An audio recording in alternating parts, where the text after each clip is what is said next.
Hey everyone, Tom here from Inspiration Metalworks. Welcome to another weekly update.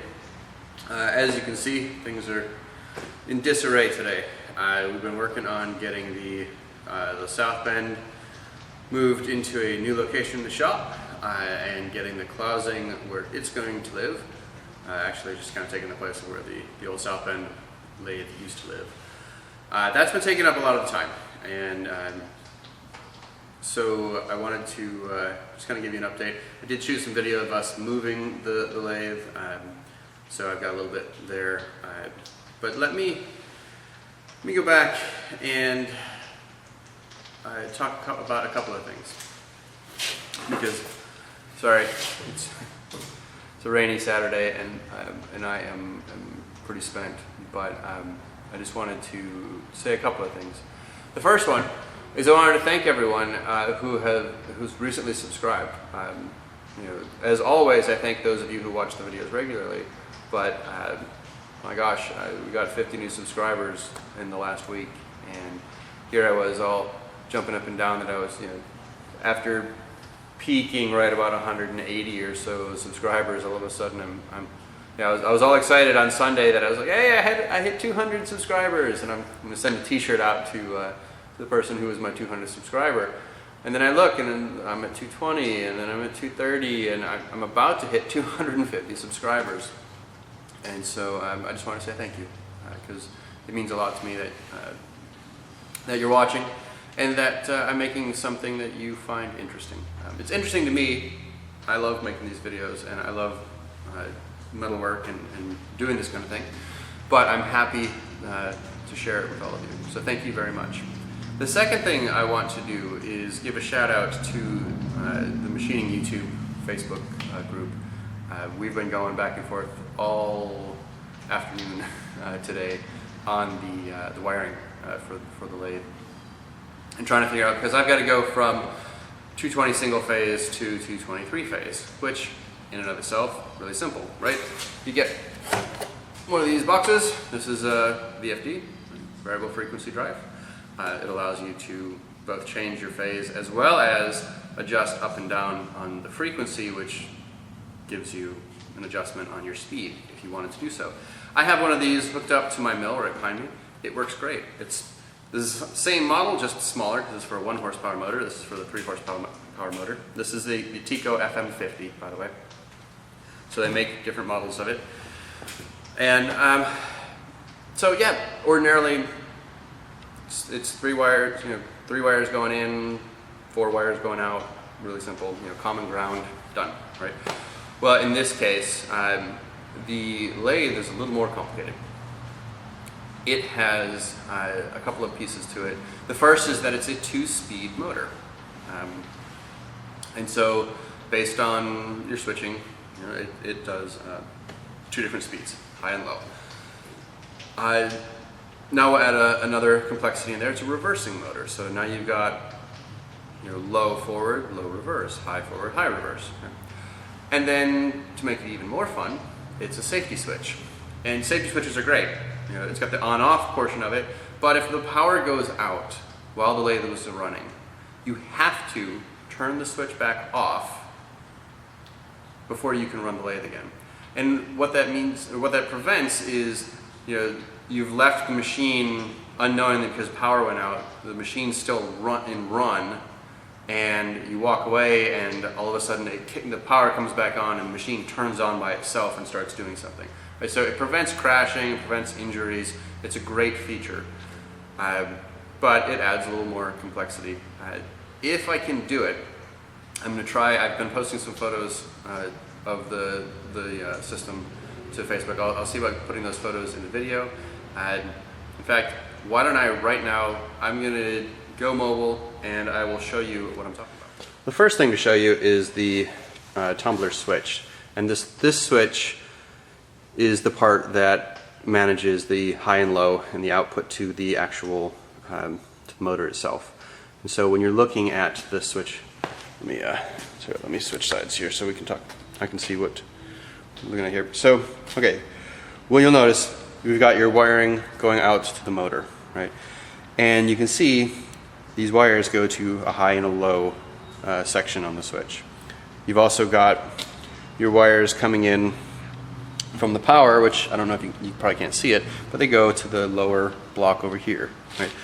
Now what I'm going to do, I'm going to go over to the front of the lathe, and just so you guys can see what happens, I'll put it in forward low, forward high, and you can see it's changing the jumpers, which basically it's jumpering this differently. There's reverse low, reverse high, and we'll put it back to its off state. There's also, and I don't know if you'll be able to see this or not, so I tell you what, let me move positions and we'll come right back. Okay, so now looking at the switches from a slightly different angle, you can see the actuation happening here from high to low and forward reverse. But then also below it, you've got your on-off, right? And so there's wiring down here. That's just a simple wiring piece for the on-off part of it, right? So to the left, and again, all of that wiring is coming back through this control box. So let's take a look. Okay, so this is where all this wiring comes in. So from the upper right, we've got these feed come in from the switch itself and come in here, right? You've got the wiring coming in. This is the on-off, which I don't know if you can see it down here, which is running over to here. And so basically, what we've been going round and round, looking at the schematics and everything else, and how to hook this up is, I believe, L1, 2, 3 go here. We've got a common ground. Here's our common ground for the rest of this setup, and we run to the common ground, and that will appropriately power this. There are some caveats to that, in that we don't want to, while the VFD is, or while the motor is running, we don't want to be changing the speeds, actively changing speeds. We want to stop the machine in between so we don't damage the VFD, which is providing the phase conversion for me. Well, I got home and I started editing the video, and I realized that I hadn't actually done a segue to show you us moving the video. So before we wrap up for the day, let's take a look at moving the lathe in the first place. So hang in there. Some of it's in fast forward. Obviously you don't want to see an entire day's worth of stuff, right? So let's shrink it down and have some fun. Thanks.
Alright, old one's ready to come out. Just gotta move some stuff around, and then we can put the new one in place.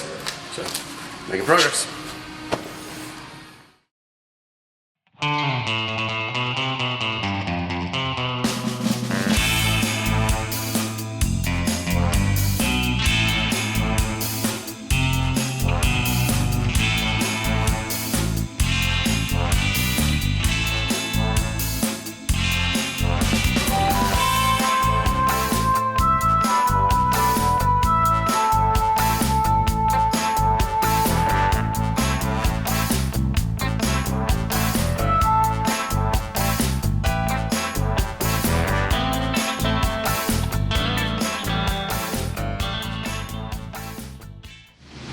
Alright, so we've got the lathe where we're going to have it, at least for now.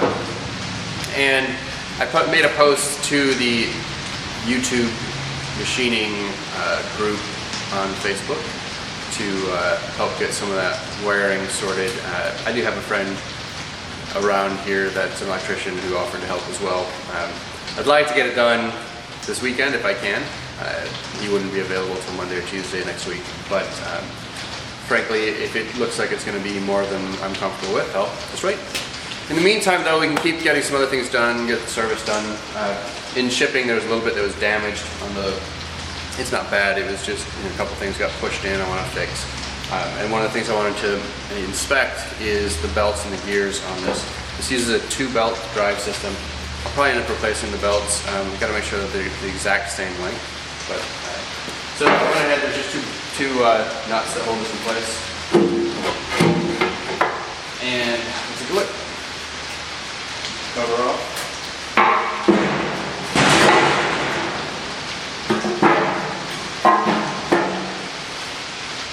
Let me bring you in a little closer, and that way you can take a look. Thought I'd give you another view here, different angle, so you can see how the belts got the access here to come through, and you can see this one's kind of torn up a little bit. So we'll get that, and you know, while I'm in here, I'm not going to try and make this thing too pretty, but I do want to get all the little, like there's chip buildup behind here, which, you know, it's not a big deal, but I've got it apart. Now's a good time to just get it cleaned up. I'm going to fill it up with my own set of junk soon enough, I'm sure, but just wanted to give you another view there. And I'll probably get in here and clean some of this stuff up. Took a look at all of the gears. The gears all look fine. I don't see any wear, none of the teeth are missing. So that all looks good. Looks like we've got good solid setup there. The through hole, again, this is an 1.5 inch through hole, which is one of the reasons why I got it. And a nice sturdy spindle. So I'm pretty happy about that. But it's looking good so far. I see this must be the drain plug for the oil for the top gearbox. I've got to figure out how to drain the oil, and I just haven't looked at the manual yet, but I got to figure out how to drain the oil out of the quick change gearbox here and get those swapped out. But it's got oil in it. The sight glasses are good and clear, and I can see the oil levels. And you know, I wouldn't be afraid to fire it up and try it now, but I just want to make sure before, you know, since I've got it and I'm getting this thing set up, I want to go ahead and do it all the right way. Well, everyone, I appreciate you watching today. Batteries ran out on the regular camera, so I had to switch to the onboard camera on the laptop here, but it'll do okay for this. So yeah, the lathe's in place. There's still quite a bit to do before we're fully up and operational again. Still have the south bend, it's just in a different space. I'll get that. I mean, if I needed to, I could walk over to it right now, plug it in and go. But I want to get this thing, you know, serviced and running properly. I know there are, as we've already noticed from the last video, there's some issues with the ways and, you know, some wear on it. But I think it's still going to do just fine for the kind of work that I'm doing, and I'm really excited to get this thing going. So thanks for sticking with me and enjoying. I hope you enjoyed the ride, and as always, we'll see you soon. Thanks.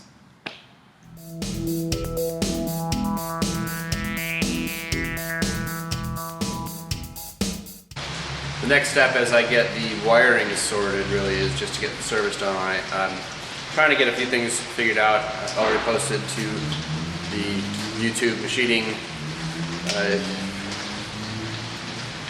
Try again.